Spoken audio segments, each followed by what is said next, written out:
20h. Eh bien, dans cette deuxième session d'information que nous ouvrons maintenant sur Radio Côte d'Ivoire, vous aurez un grand moment sportif. Ce sera à 7h20 dans la matinale des sports avec Fernand Kouakou. Mais avant, c'est le journal en compagnie de Denise de la Fafiette pour toutes les informations nationales et internationales. Bonjour Denise. Bonjour Thierry Angeval, bonjour à tous. Il n'y aura pas de report des élections municipales et régionales prévues le 13 octobre prochain, a dit le chef de l'État Alassane Ouattara de retour de Chine. Dans 2 jours, on célébrera la journée internationale de l'alphabétisation. Malgré les progrès réalisés, des problèmes d'alphabétisation persistent. En Côte d'Ivoire, 43,8% de la population est encore analphabète. On en parle dans le dossier du jour. Hors de nos frontières, les mises en garde de l'ONU se multiplient contre la perspective d'un assaut du régime syrien contre Idlib, dernier grand bastion rebelle et djihadiste du pays.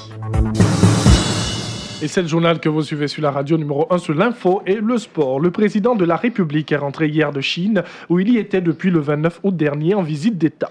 Alassane Ouattara a aussi participé au 3e forum sino-africain et présidé une rencontre des hommes d'affaires chinois et ivoiriens. Les 2 pays ont signé un partenariat stratégique global. La Chine, premier investisseur de la Côte d'Ivoire, va investir 1 900 milliards de francs CFA, inscrits dans 18 accords signés au total. Le président de la République s'est aussi prononcé sur l'actualité nationale, dominée par les élections locales. Le scrutin ne sera pas reporté, indique Alassane Ouattara qu'on écoute.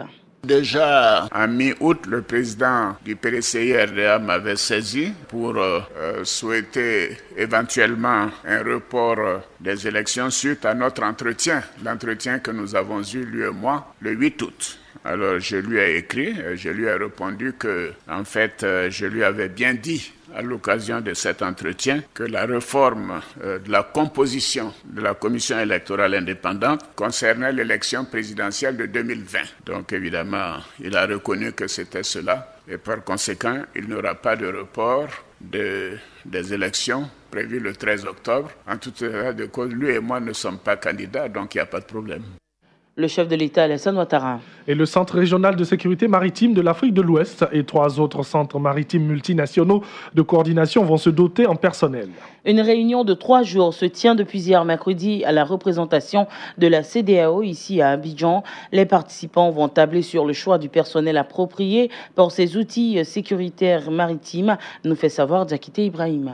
Face aux nombreux crimes perpétrés dans le domaine maritime de la CEDEAO, la conférence des chefs d'État et de gouvernement de l'espace ouest africain a adopté la stratégie maritime intégrée en tant que mécanisme qui a permis la création du CRESMAO, qui est le centre régional de sécurité maritime de l'Afrique de l'Ouest, et de plusieurs centres maritimes multinationaux de coordination appartenant à plusieurs zones. Les centres ainsi créés visent essentiellement à promouvoir le partage et l'échange d'informations afin de veiller aux intérêts des pays membres de la CEDEAO. Babacar Carlos, représentant le président de la commission de la CEDEAO.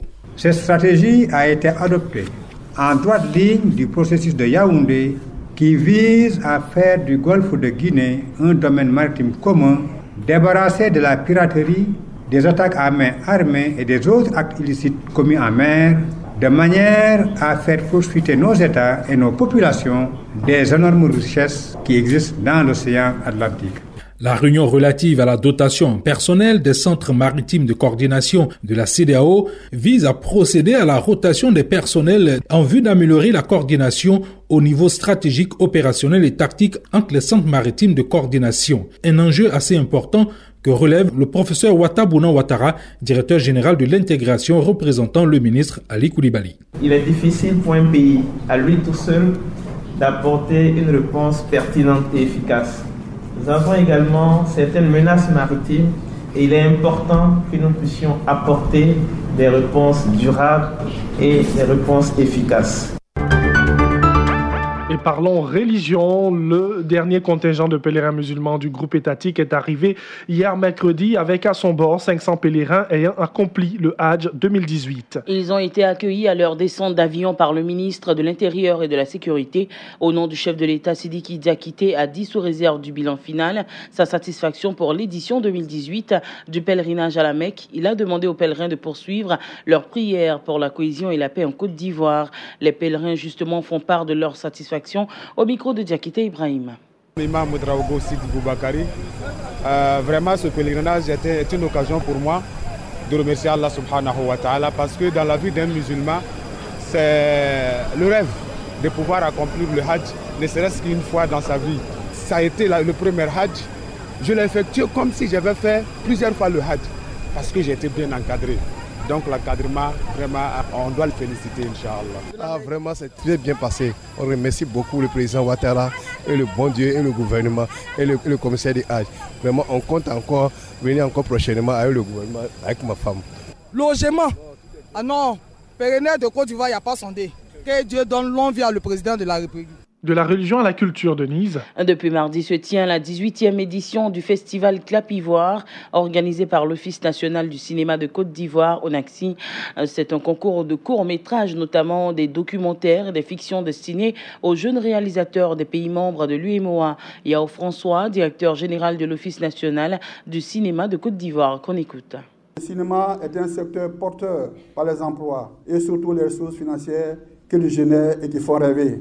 Je demande de juger sainement nos œuvres par des critiques positives, afin de maintenir allumée dans les cœurs des jeunes cinéastes la flamme du cinéma, afin que ceux-ci œuvrent à la mise en place d'une industrie du cinéma émergent en Afrique. Le programme de la présente édition s'articule autour des projections de films en compétition, de la table ronde des directeurs de cinéma, de la réunion des fêtières de cinéma et des ateliers de formation des lauréats. Ce sont là les activités de Clap Ivoire 2018. Nous avons espoir que le cinéma augure des lendemains meilleurs et qu'ensemble, nous construirons un cinéma performant dans notre espace communautaire. Le dossier du jour. Savoir lire, écrire et compter est un facteur déterminant du développement social et humain. Et oui, l'alphabétisation permet de transformer la vie des individus, des familles et des sociétés. Malheureusement, en Côte d'Ivoire, et on constate donc que 43,08% de la population est encore analphabète.